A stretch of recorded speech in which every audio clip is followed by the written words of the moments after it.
Hey guys, how's everyone doing? We have had a really cool start to the new year. We've had about 3 weeks of rain here, which has actually been really awesome. It's kind of washing away all the stuff that's left over from 2020. So we're starting the new year nice and clean.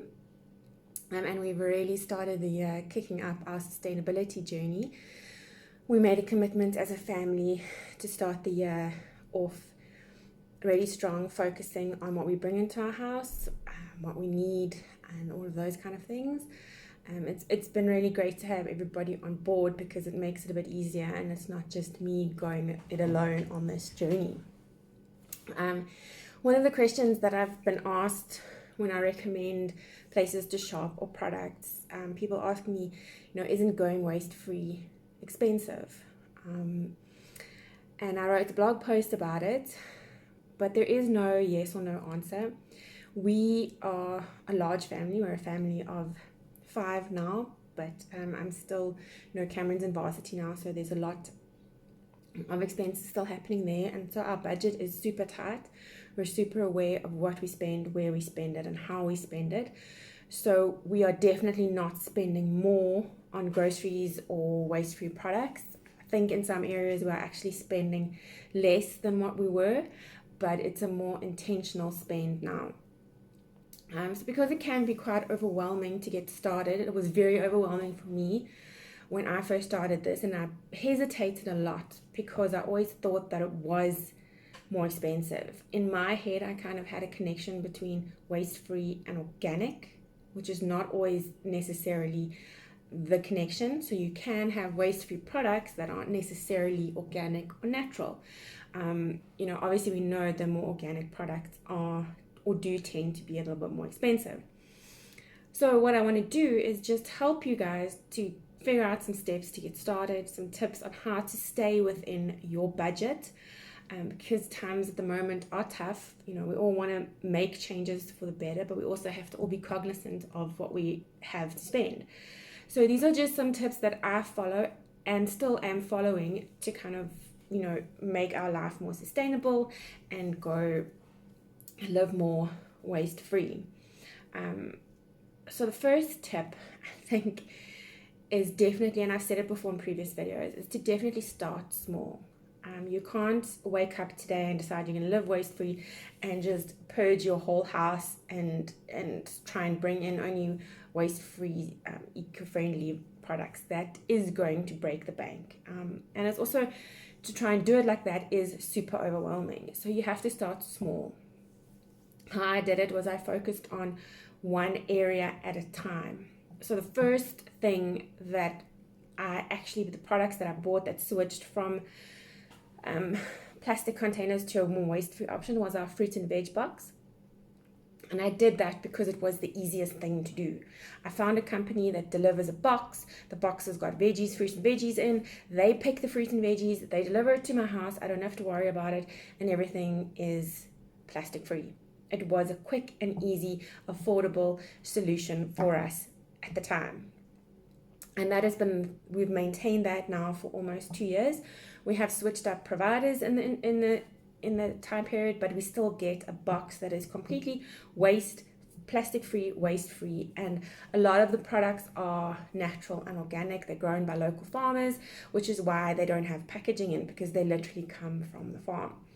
So that is, if you are looking and you haven't done anything yet, and you are a family that eats a large amount of fruit and veg, that is a quick and easy way to make the switch.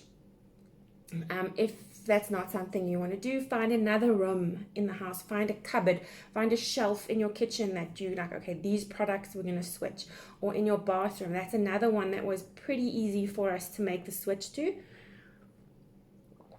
We started off by just I stopped buying packaged bar soap. We now do the organic, it's not organic, the natural soap from Unwrapped that doesn't come with anything.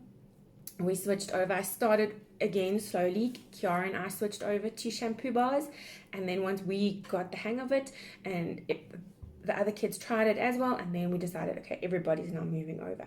So it was a gradual switch, and it was only this month January actually, that I purchased bamboo toothbrushes for everybody. I started off with Kiara and we made the switch, and then I got for everybody. So it doesn't have to be something that you do quickly. In fact, I would recommend that you do it slowly. So start small. Pick one thing that you buy, one area of your house, and make the switch. And then second of all, use what you have. I remember, and I still do it when I see pantries. When I was growing up, I always wanted a walk-in pantry where you walk in and you can see all the stuff. And I had friends that had those pantries, and I was like, imagine that, so awesome. And then, now if you go onto Pinterest, you see these beautiful pantries with all the containers and the labels, and it just looks amazing. But you don't need all of that stuff.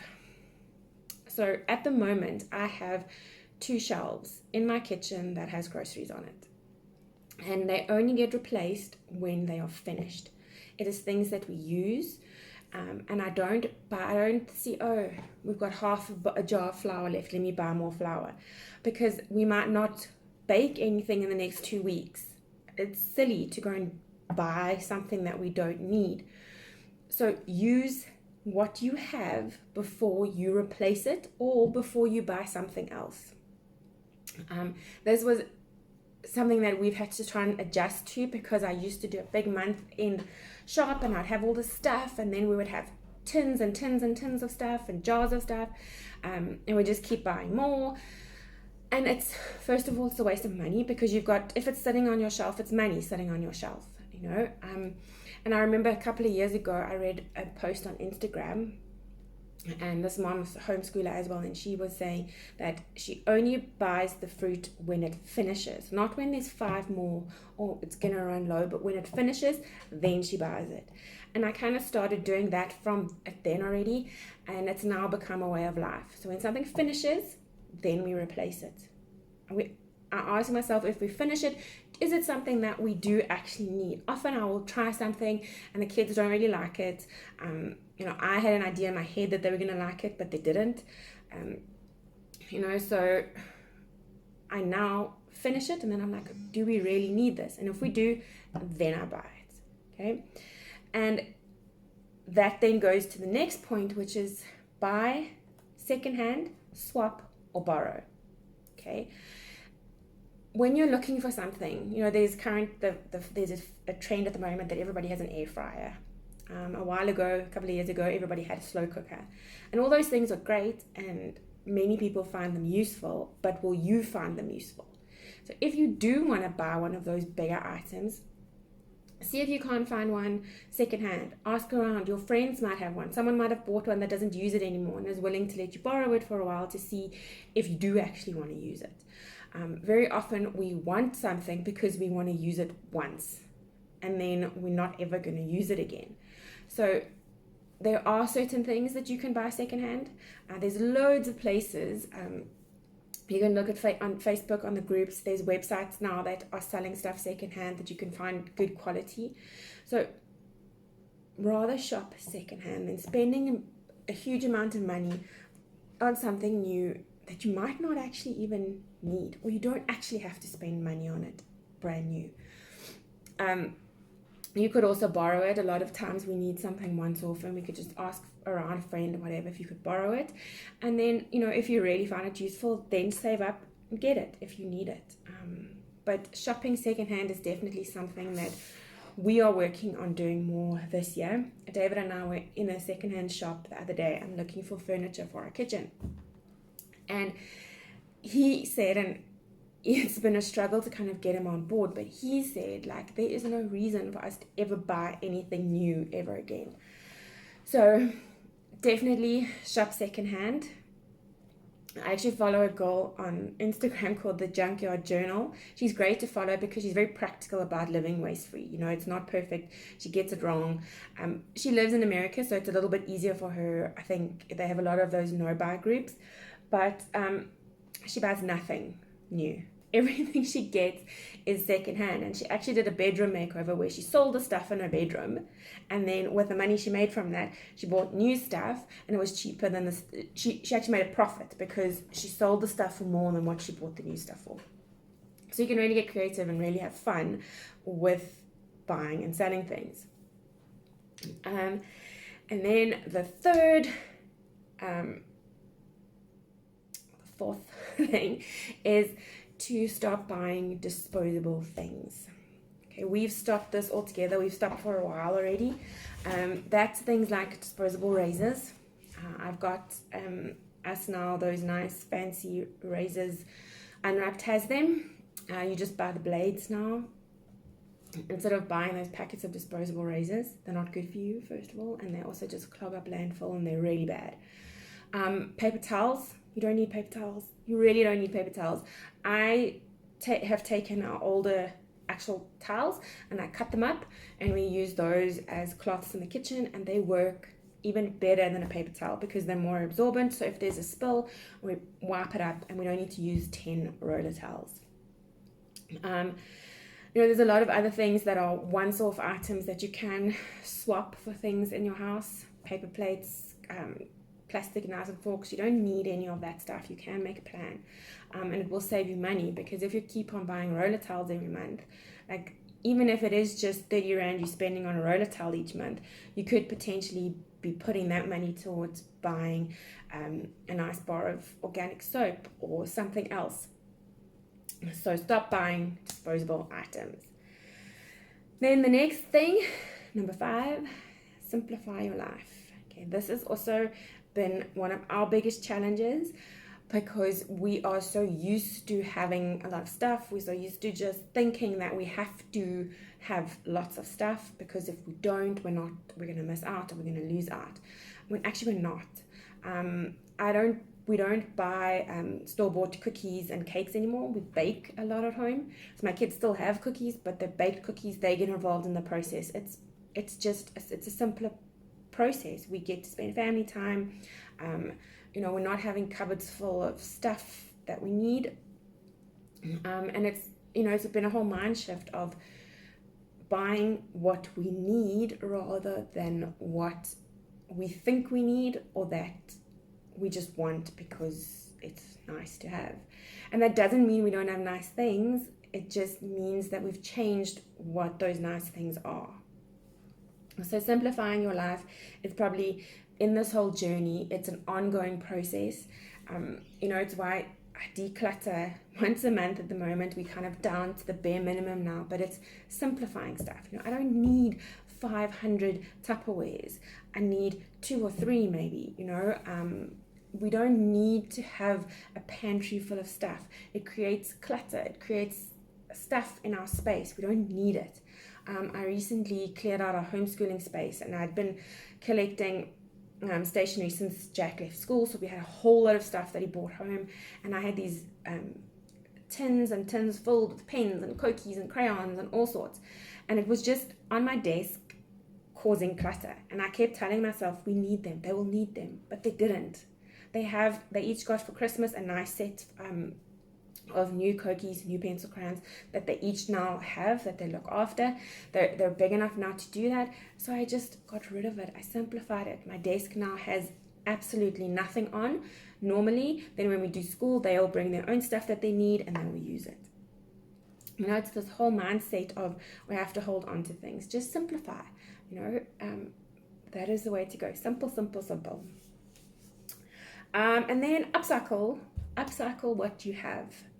We use a lot of jars, like this one. This is a Nescafe coffee jar, and we keep them.